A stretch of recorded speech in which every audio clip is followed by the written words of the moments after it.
So I'm out here sweating my ass off, and I thought I'd just make a video of a topic of something that I've gone through that I know a lot of other men go through. And the topic is balding and hair loss in men. So I'm not going to take too long, but so I'm 28, and I think I first noticed I started losing my hair at like the end of 25. It started being like really noticeable that I was thinning and receding. And before, I guess around that time, I was kind of in denial about it. I was like, no, it's just my hair. It's just, my hairline's maturing. It's maturing. It's just, yeah, it's normal. It'll stop there. But it didn't stop there. And it's probably like a Norwood 3 and little diffuse action going on. But I worried about it for a while. Like I said, I was in denial about it.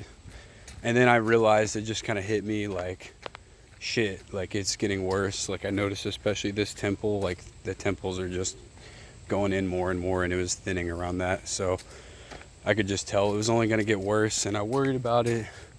I stressed out about it for a long time. And yeah, I looked into some options, and basically, I don't know. It's like it's the funny thing is like I had buzz cuts and short hair for like the majority of my adulthood at that point, but it was like because I was losing something I had no control over. Then it's like I wanted to grow it out, and I did that and tried to fade it on the sides like high, and it kind of worked, but it was just so thin in the front. I realized it looked stupid. And before that I just had high and tight, like a 2 on top, bald on the sides, which kind of helps. But I just kind of realized one day it's a lost cause. Screw it. So you have two options. You can, and I researched, like, you can take Propecia, Minoxidil, finasteride, and you can get on that or that and the transplant route. And I did a lot of research. I don't think that's the right way to go, because even if you get a transplant, you're going to worry about it your whole life. You're going to have to take that shit every day, or you're going to still keep losing your hair past where it was transplanted. And it just adds to your daily routine, and it just adds that worry. Like, why would you want to do that? And you're still going to stress out about it and be self-conscious about it. Even if you take Minoxidil, finasteride on its own and catch it early, if that's what you want to do, cool. But for me, it just adds that anxiety, that stress, and that worry. You're still thinking about it all the time, and you're going to be self-conscious, and it's just something else you have to do. It's like, I don't want to have to do that shit. I think for me, I just woke up one day, I was like, I'm over it. I'm just going to shave it. And now I just zero guard it like once a week. I mean, I can rock a low bust still, even receded. Luckily, my pattern is like, it just recedes and thins in the front. I don't have a big hole in my crown, so I can kind of pull off the like Jason Statham, like the low buzz. Even if I grow it out a little bit, it's not that bad. But my skull shape isn't totally even. I got a little ridge right there. So what? That's me. Who cares? I know people complain. They act like it's gonna kill. Oh yeah, I can't be successful if I'm bald. Dude, that shit's all in your head. That's what I realized. It's all in your head.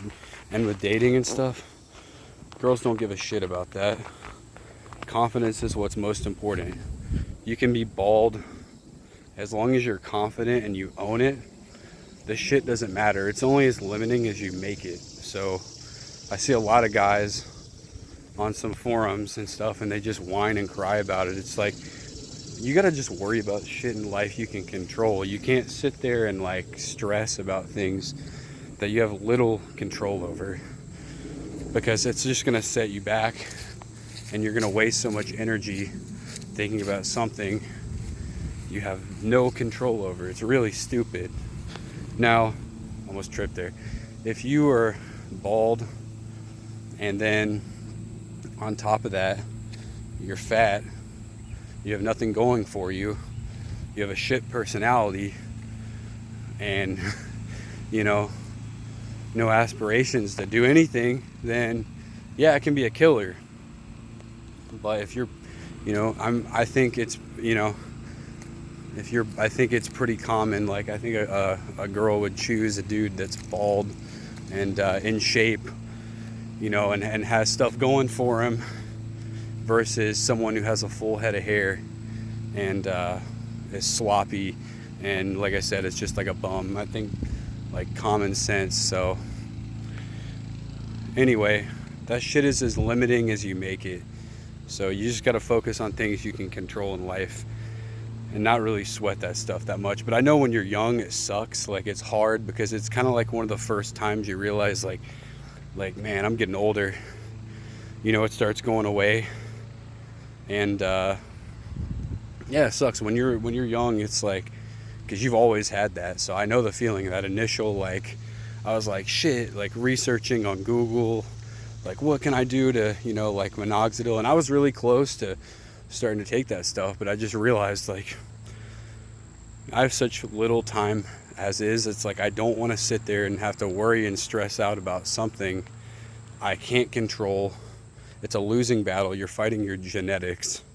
So yeah, if you want to take it every day for the rest of your life, or you know, until you're like 70 or something, cool. But you know, what if you want to travel? What if you want to go live somewhere else, or like, you know, do, like, it just adds complication, because it's like, you got to take this stuff with you, you got to make sure you take it. It's just not even worth it. I just shave that shit off once a week and feel new again. So, but anyway, I'm rambling. Just wanted to make a video, my experiences on it. So peace.